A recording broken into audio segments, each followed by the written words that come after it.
Content warning. This is a horror game and not intended for all audience. Please visit our website if you need a specific list of content warnings. This also contains flickering image effects as well as a parallax effect that on rare occasions causes motion sickness in players. If either of these effects cause health issues, you can disable them in game's preferences.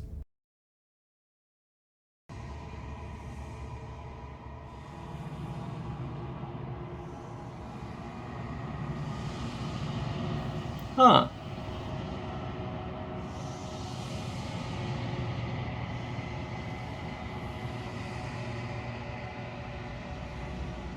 Greetings and salutations, everyone. I'm Ekamac. This is Let's Play Slay the Princess. I realized that we actually don't have voices here. In the last episode we used Broken, and we basically thought everything to come from Broken and Paranoid working together. And apparently our voices are trapped in her now, and no one has anything to say about the missing princess or the mirror. Silence as you approach. Gaze into your reflection. Silence as you reach forward. They're gone, but the mirror remains. It's time for you to see what's in it. I mean, it's you. You are alone in a place that is empty. It is quiet here. Proceed to the cabin. She's not quite as torn to shreds as she was last time, is she? You are at the cabin. Approach. Oh. Something finds me in the long quiet and brings me the gift of a fragile vessel. I just remembered something. Become shackled to a divine being. I ended the episode right before getting the achievement for that route, so, yeah, having Contrarian and Lashing Out gives you this one. Apparently people don't check this one out a lot because there's a lot of low collection percents here. What are you? I am solitary lights in an empty city. What are you? What do you mean by solitary lights? Thoughts without connections. A dim and nascent network. I wish to be more.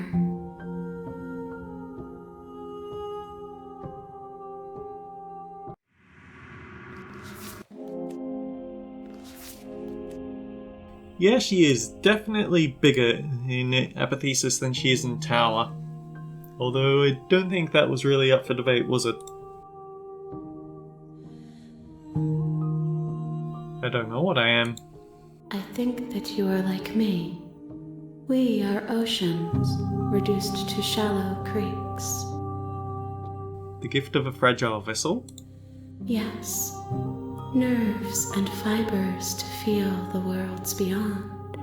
Perspectives to make my own. This one sits at the cusp of awakening. A new god waiting to be born. She will make for a terrifying and divine heart. Do not mourn her, for she has finally found her light.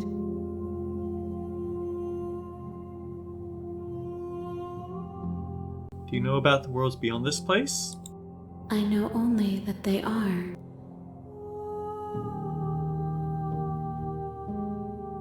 Are you the princess?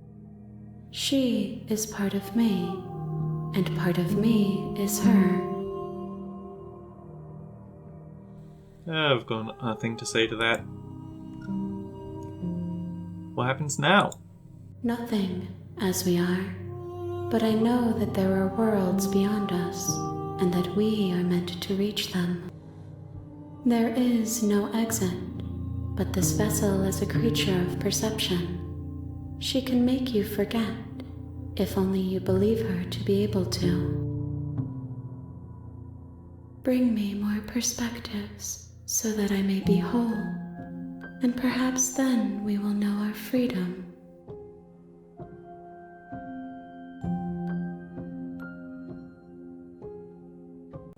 Okay, make me forget. She asks that I tell you to remember her. You won't. Everything goes dark and you die. Chapter 1, The Hero and the Princess. You're on a path in the woods, and at the end of that path is a cabin. And in the basement of that cabin is a princess. You're here to slay her. If you don't, it will be the end of the world. Alright then, so since this is stuff that we've seen before, I'm okay with You make skipping your through way. a lot of this.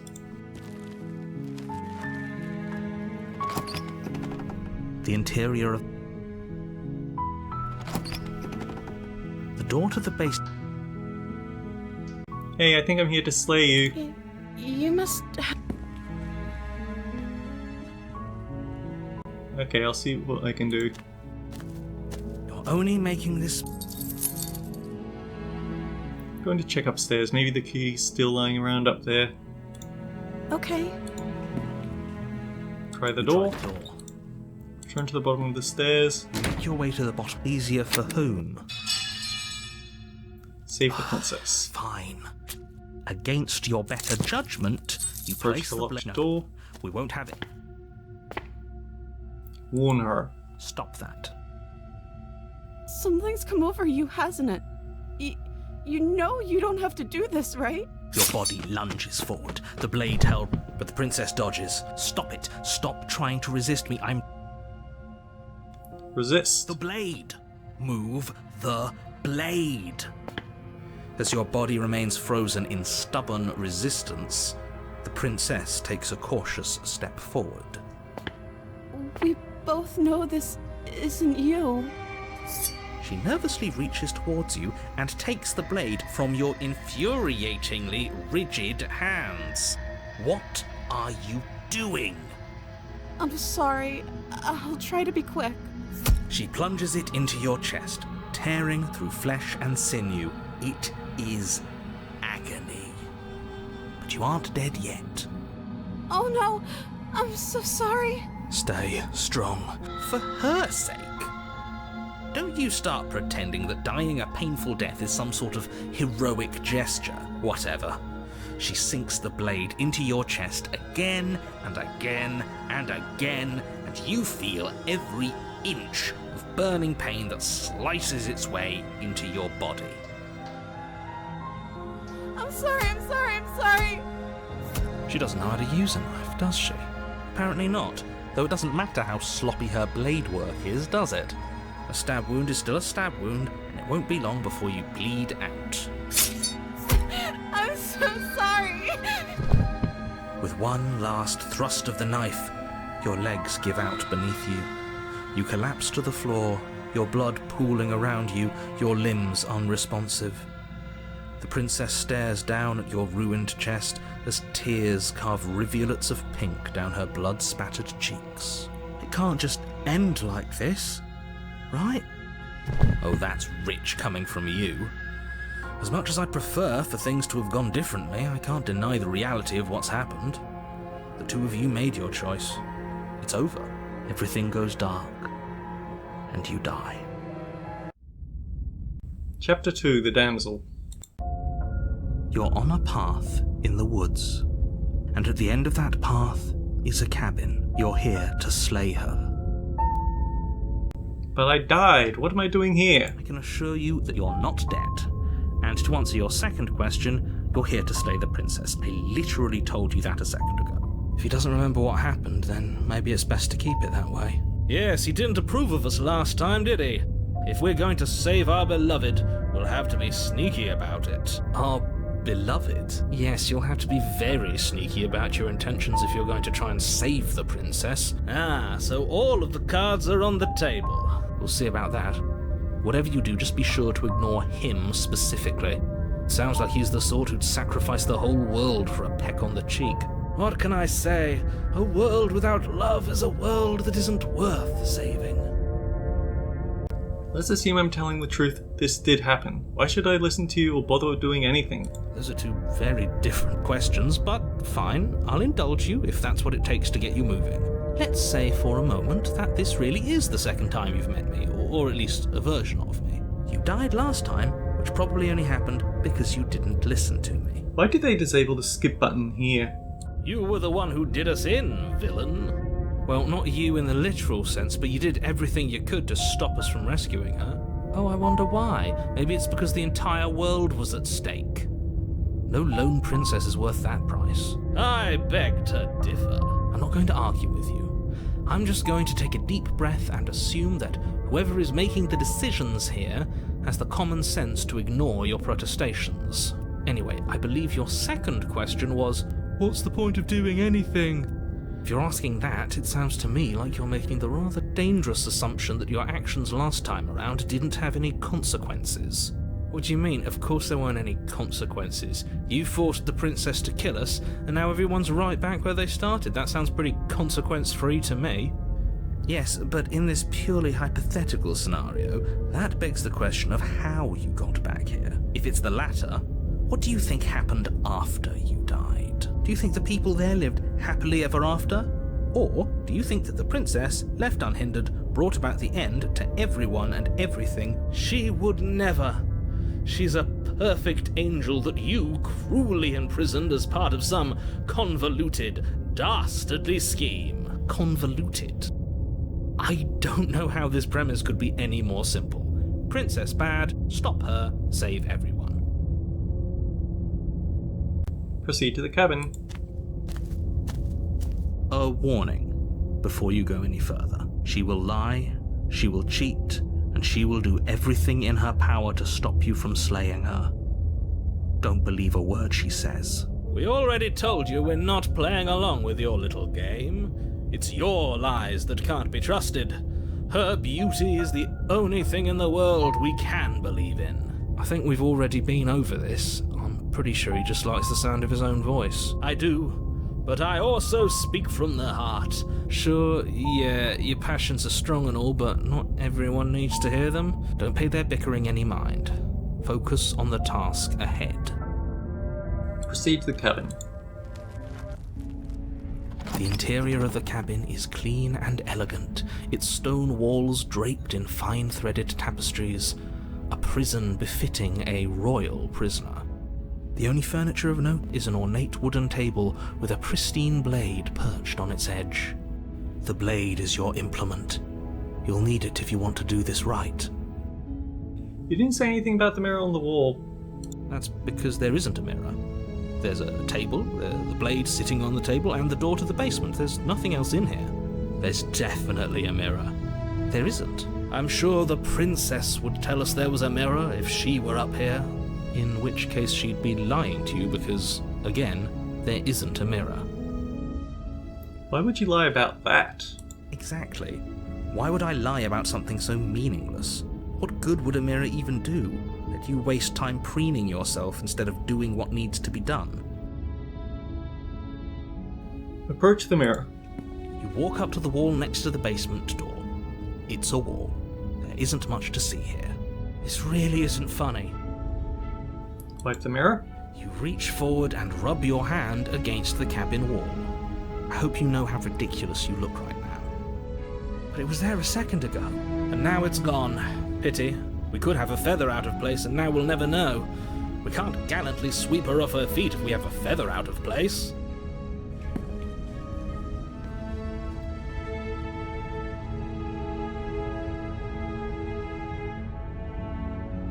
Okay, it's time to do something quite nasty. Take the blade. You take the blade from the table. It will be difficult to slay the princess and save the world without a weapon. I suppose if we're to play the role of dashing knight, we need an equally dashing sword. That way she'll know we can defend her from her enemies. Hopefully it doesn't put her on edge, and hopefully it doesn't get turned on us. Again, there's no use arguing over motivations right now. It's good that you took the blade. You'll need it to do your job. This whole cabin is different from last time. Very different. Is it? I can't say I was paying much attention to the scenery last time around. Maybe that's because you haven't actually been here. I hope this means you'll finally drop that ridiculous past life nonsense. You haven't died, and you certainly haven't been killed by the princess. So focus up. Stop letting yourself get distracted. Into the basement. The door to the basement creaks open, revealing an intricate stairwell. Gold-trimmed carpet glimmers in the light of the torches positioned along the walls. The basement almost seems welcoming in the dim firelight, but it's still a stone basement. If the princess lives here, slaying her is probably doing her a favor. A soft voice carries up the stairs. Hello? Is someone there? Her voice. It's somehow even more beautiful than last time. I can hear wedding bells already. I've held my tongue till now, but you're taking this a little too far. We barely even know the princess. We can still do right by her without all this over-the-top fawning. Yes, for everyone's sake, you're not in love. Just remember that her charms are all part of the manipulation. You walk down the stairs and lock eyes with the princess. There's a heavy chain around her wrist, binding her to the far wall. My love, we're here to rescue you from your unjust and foul imprisonment. You know she can't hear you, right? She may not be able to hear my words, but surely she can hear my spirit. Oh, your spirit's plenty loud, all right. It's you, my dashing hero. I was so worried you wouldn't come back. Did you hear that? She said we're dashing, and she called us a hero. Flattery really goes a long way with the two of you, doesn't it? Waiting for you to come back. I didn't want to believe your ravings back in the woods, but this is next to incontrovertible evidence. You've been here before. That's right, villain, and you killed us. Well, she killed us. Only because he made us try and kill her. It was self-defense. Our beloved's hands remain unstained by cruelty. And you've died before. So an entire world has been damned to oblivion. I'd really hoped I'd be the first, but what's done is done. What matters is you have a chance to do it right this time. Now, hold on. If she actually ended a world, are you sure we want to do this? Are you sure we want to rescue her? You killed me last time and it hurt a lot. Why did you do that? I'm sorry. Didn't you want me to? Did we? We warned her of the cruel forces seizing our body. That's practically telling her to kill us. She is our beloved, and she made the choice to free us of our misery, to show us mercy and make the best decision for everyone. She made the best decision for her. Don't be so quick to assign kindness. You're just opening yourself up to manipulation.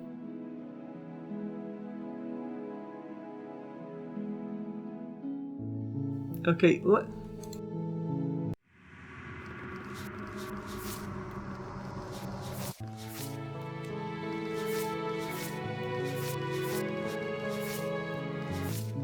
I really don't like the idea of this, so I'll just see how long I can run this out before we click slay her. Rescue her?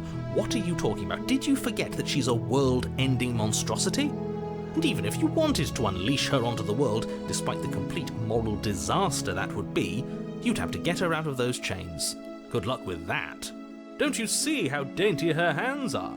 You'll be able to slip her out with ease. No, she's a prisoner here. You can't just slip her hand through the chains. If her hand could just slip out of the chains, why hasn't she done it already? Because we've yet to present her with her freedom. I'm not sure I follow. Would you rather believe me, a passionate heart guided by love and my own good nature? I think I'd rather believe in facts. Ah, so you're one of those empiricists. One of us has to be. Then let me show you a brand new truth. Narrator, we courageously step forward and free our beloved from her bindings. No, I can't let you do that. If you do what? Take over our body and force us to try and kill her? Yes. Not on my watch, villain. My passions contain titanic depths, and if you try anything that might harm our dearest, You wouldn't. I would. I'd listen to him if I were you. He has a lot of strong feelings, And doesn't the world end if we don't stop her? You approach the princess and gingerly slide her hand from her bindings. I can't believe it. I told you. I'm free, and you're not trying to kill me this time. Thank you. The princess jumps up and smothers you in a joyful embrace. Ugh. Are you sure you want to do this? Just one slip of the wrist and your pristine blade is buried in her back. Is that a threat? You know what we'll do if you try it. You're going to regret this. What do we do now? What do you want to do? Let me guess. End the world? Spoken with the rank cynicism of some... I don't actually know. She doesn't even know what she wants. You may have had her all wrong. You're so gullible. I think I want to leave. The princess closed and then she shrugged. I don't know. There must be something you want. I just want to make you happy. She can't just want to make us happy. It makes sense to me. But what would make you happy? I just want to make you happy. Is she broken? What's going on? What's going on is she's lying to you. Only she... You can't base your whole happiness around me. Okay, if that's what makes you happy. This isn't right. I don't know what's going on, but this isn't right. I fail to see the problem here. Something isn't right here, I'm sorry. You turn the tip of your blade towards... Wait. No, you barbarian, what are you doing? But you ignore the pleas of the foolish little voice and strike. The princess's eyes grow wide, your blade pierces her heart, and she collapses pathetically to the ground. I'm sorry. Did I do something wrong? No, my love, you did nothing wrong. I'm sorry. I'm sorry. Not you. I'm going to die now. I think that's what you want. And just like that, she's dead. And the world is saved. Thank you for seeing this through. I know it must have been difficult. I feel sick. Sick? You took part in the murder of the fairest creature that's ever lived. And you merely feel sick? I, for one, am absolutely distraught, grief-stricken, inconsolable. Yeah, she deserved so much better for her last run through the game. You'll get over it. You just saved everyone. Get over it? You smarmy ass. There's nothing in the world worth getting over it for. We might as well just end it all. You raise the blade, aiming the point directly towards your heart. Excuse me?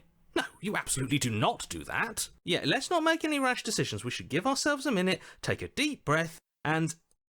Rash. The only rash decision we've made was running our cursed blade through her heart.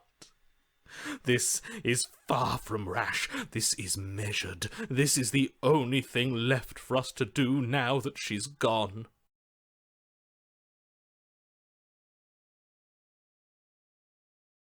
If that's what you want to do, let's see what happens. What? No, let's not do that. Actually, maybe...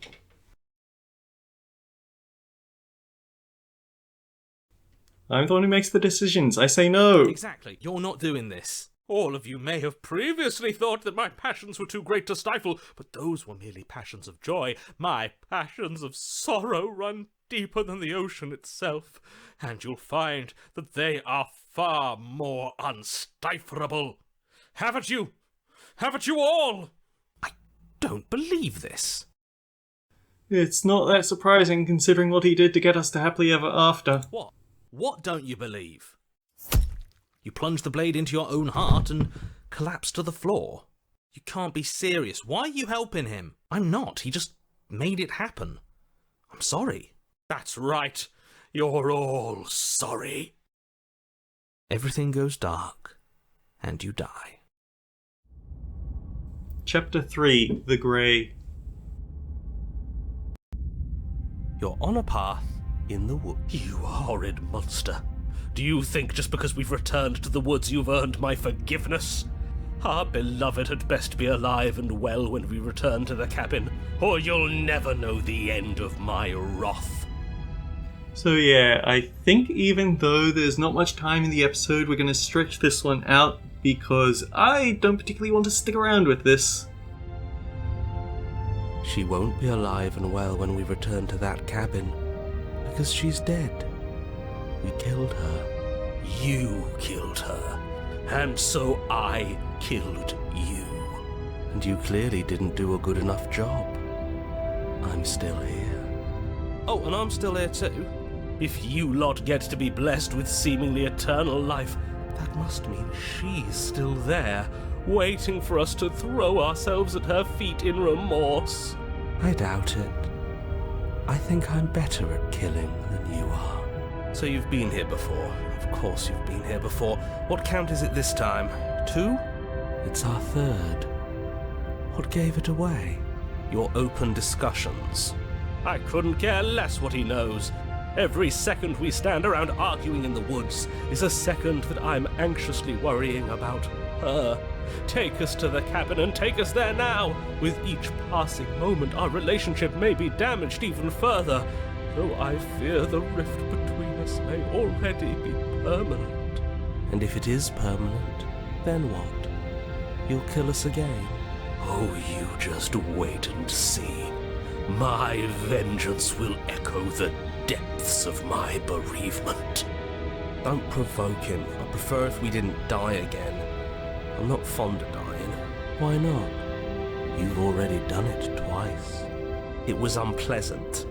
It was only unpleasant because you think it's supposed to be unpleasant. I'll make you feel what I feel if it's the last thing I do. And mark my words, you won't like it when it happens. How long has it been since I've had a chance to speak?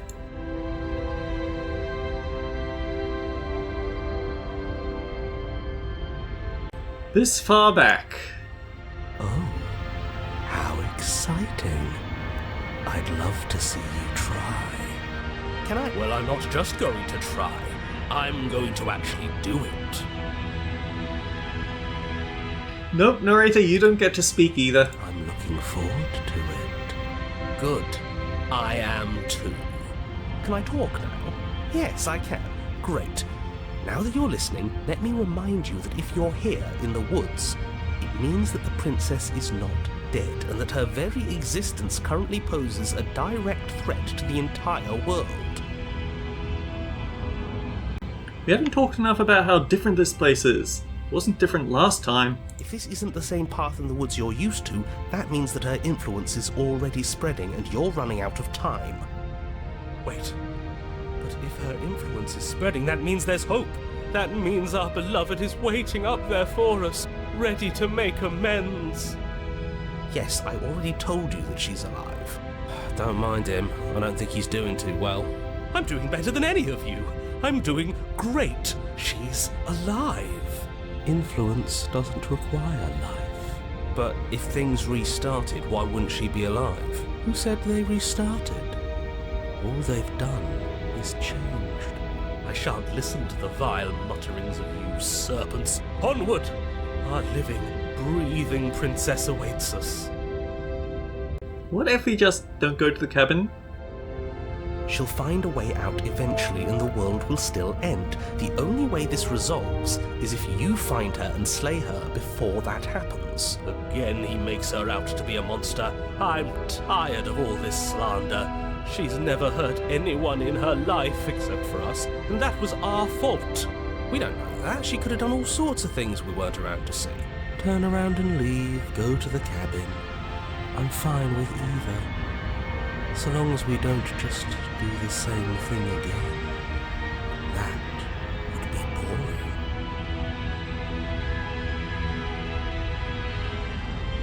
Can I actually just turn around and leave?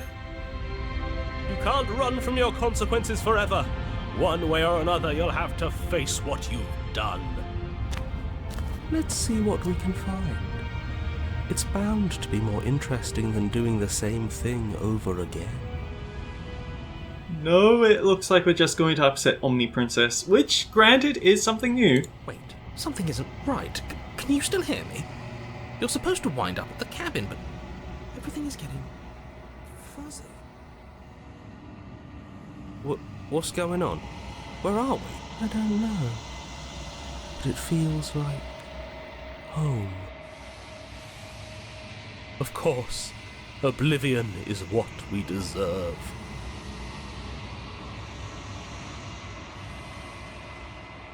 The world around you is unwound, its physical matter replaced by textured nothing. You find yourself in the long quiet, and once again memory returns. There's a distant rumbling, a sound of many sounds, undulations pulse louder as something other comes close. You already know what dwells in the empty spaces. Feelers probe across the fabric of reality. Extremities find your consciousness and wrap themselves around it. You are no longer alone. Confusion. Why are you here? I am unfinished. Resistance. Fingers drag claws across the glass surface of your soul. Frustration. This vessel is full of you. It is useless to us if it doesn't bring more gifts. Force pushing against your will. No, you cannot go back. Not there. This world is broke beyond repair. We must weave something new. There is only so much thread in this place. Do not waste it. Okay, so good to... Yeah. Okay, so actually, whatever happens next, it seems all our answers are in the cabin. We might as well see this through. I don't want to stab her again, so I will take advantage of this while I have the chance. Past lives. You've already managed to slay her once, just... don't muck it up this time, alright? Oh, we'll muck it up alright. We'll get our happy ending, even if it damns each and every person who's ever lived. Whatever you do, don't let him influence a single decision. He's clearly lost it. I hate that I'm agreeing with him on anything, but I really don't like being at the whims of someone so unstable. It's stressful. Yes, having all those feelings isn't very productive, is it? But we're just passengers here. Why stress over something you can't control? You're saying that like stress is just something you can turn off. It is. It's easy. Whatever happens, happens. Are you even alive? What's the point of doing anything if you're not going to feel a single emotion? I don't know. I just exist. And that's fine with me. This is horribly unproductive. The cabin and your extremely important destiny await. Proceed into the cabin. The interior of the cabin feels dry and brittle. Ancient dust-covered wooden beams hold up a crumbling ceiling like mummified ribs, each elegantly carved detail of the stately building preserved in an extended stasis. Everything here has been kept safe and dry and lifeless. But you're not alone. You can feel something watching you. There is a figure faintly outlined against the dusty wood of the far wall. Is that her? Our beloved. So she does live. She doesn't look very alive to me. Before you can make a move, the figure is gone, vanishing behind the door on the far side of the room. The door at the end of the room, but there isn't a door, it's just that damn mirror again. Ah, yes, the mirror. So we can see the monster we've become. If it even lets us look before it vanishes too. Actually, there was something interesting I noticed while looking at memories, although I might have to look specifically. I think it was around here.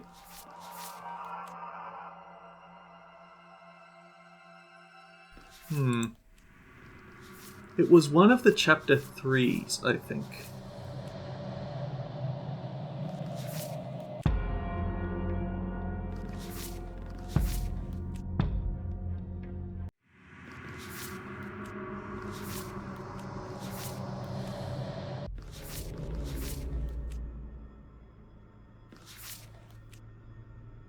Well, the point that actually, it might have been grey, so that's where I need to look.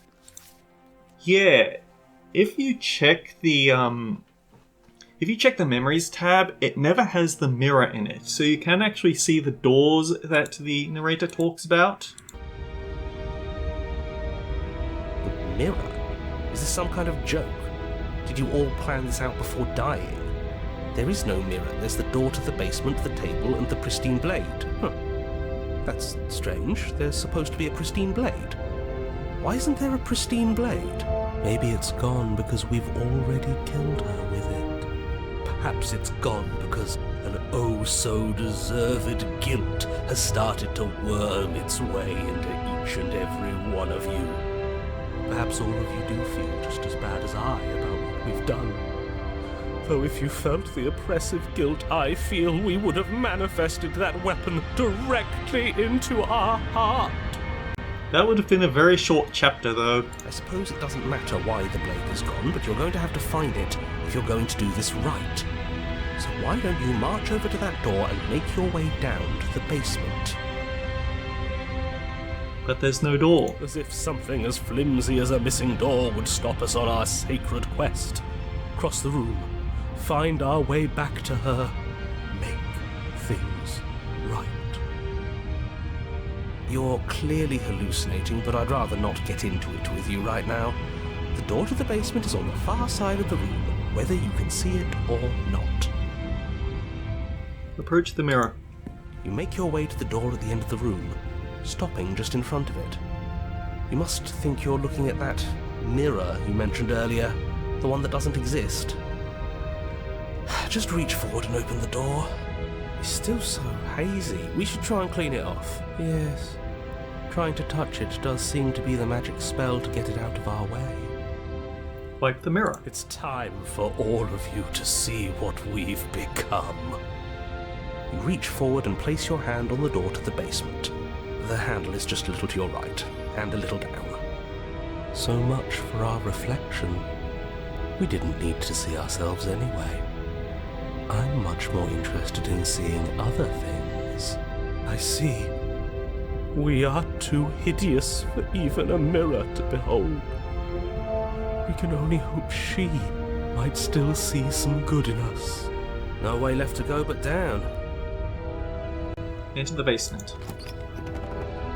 The door to the basement creaks open, revealing an antique staircase lit by weak torchlight. The air here is so stale it practically stands still, as if the very molecules of this place have been fossilized, trapped for eons until your arrival. Even the blaze of the torches can't penetrate the odorless air, as if they'd run out of fuel to burn ages ago, their light still flickering more out of habit than from adhering to a physical reality. A wispy figure watches you from the bottom of the stairs, face veiled in shadow. There she is again. My love! She's just an old memory.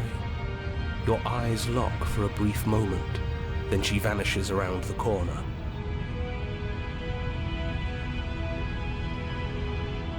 Proceed down the stairs. We've got no excuses. As you descend the final step, the form of the princess comes into view. A skeletal body lying in a heap on the floor, her wrist still bound to the wall by a heavy chain. This cell is a dark and isolated place, with not so much as a window to allow starlight to penetrate the gloom. See? She's dead. No! What foul trickery is this? How can this be? We just saw her alive and well a moment ago, floating away transparently. Whatever we saw was a ghost. I thought we were all on the same page. Do try to keep up. Your thoughts are interrupted by the sound of a slamming door and a clicking lock. You turn to see the shade of the princess staring down at you from the top of the stairs, clutching a brightly burning torch. So that's where the blade is. It's already in her heart. And yet she isn't dead. She is dead. Have you never heard of a ghost before? Oh, for the love of... Can we not waste time arguing over the semantics of what is and isn't dead? She is clearly conscious. She clearly just slammed the door on you, and she clearly has a weapon. Your pristine blade sticking out of her chest.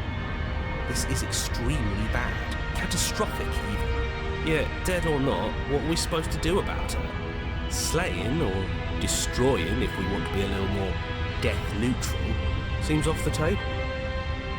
We make amends. She obviously still holds us in her heart. She's bearing a torch for us and everything. But she hasn't said anything. Are you sure she can talk like this?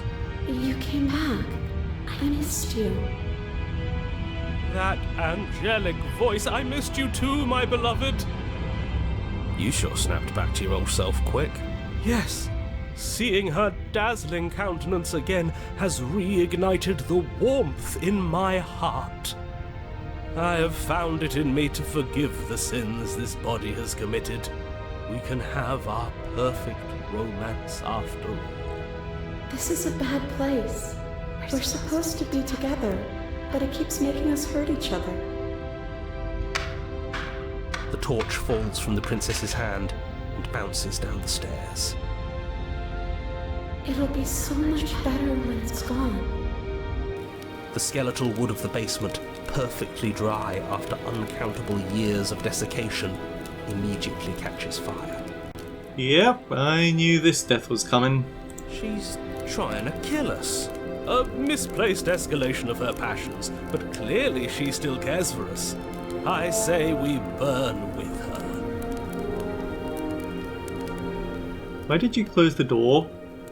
Because I wanted to be with you. I don't want you to leave. See? Everything's fine. She wants to be with us. Yeah, in a bad way. She just has a unique way of expressing things. The fire grows quickly, devouring the basement, dancing up the walls and painting every surface with strokes of flame. You're choked by smoke, and the air around you grows uncomfortably warm. We've never burned to death before. I wonder how it's going to feel. Bad! I bet it'll feel really, really bad. Yes, it will be terrible, so you'd better come up with something to do and fast. Your personal safety is far from the only thing she's threatening right now. I think a bit of fiery passion is good for the world. You're just trying to spoil her fun. I'm not spoiling anything. I'm trying to prevent oblivion.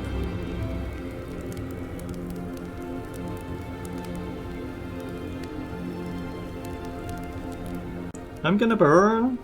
It's okay. I'm going to burn too. And then we won't hurt anymore. She's right about the last part. Burning doesn't hurt forever. The heat grows in intensity as the flames draw ever nearer. You can practically feel your skin sizzling already. If you're going to try and stop her from killing you and destroying the whole world, you'd better do something, and you'd better do it now. I wonder if we look good right now. Fire makes a lot of things look good. I can only imagine how dazzling our eyes are in the dancing flames. Do you think she's noticed? I don't want to burn to death. We don't have to, right?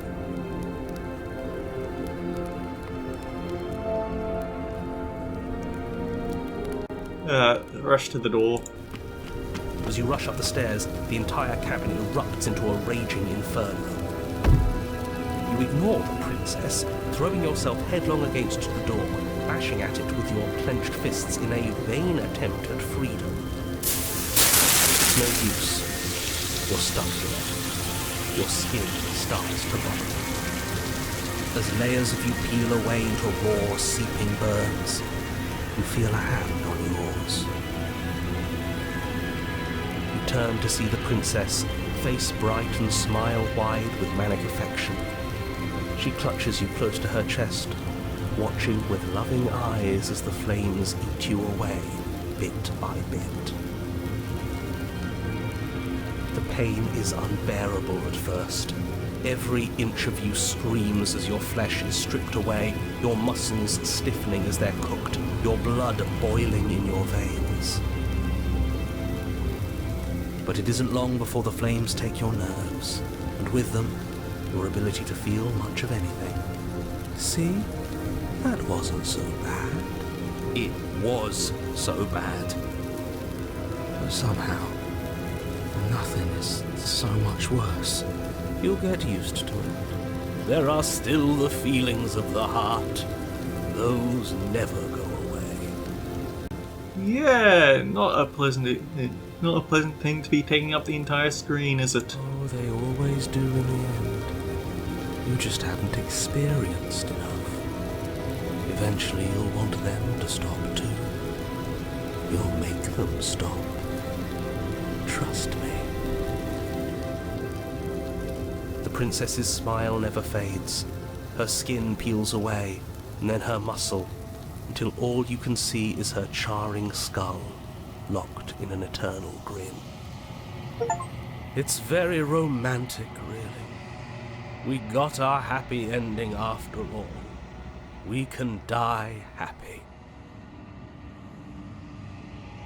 Burn the house down, because why not?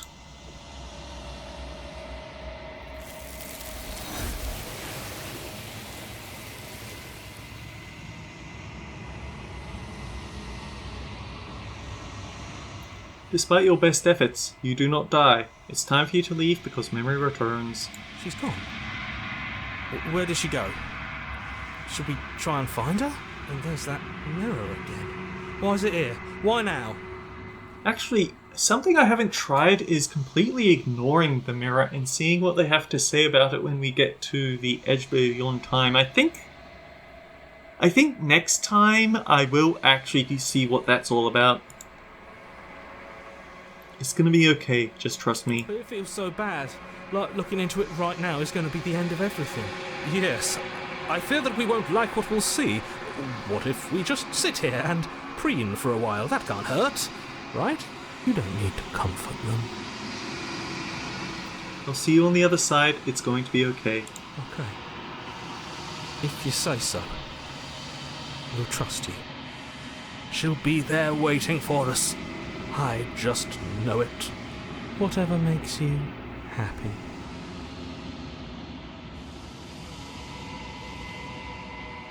You approach the mirror.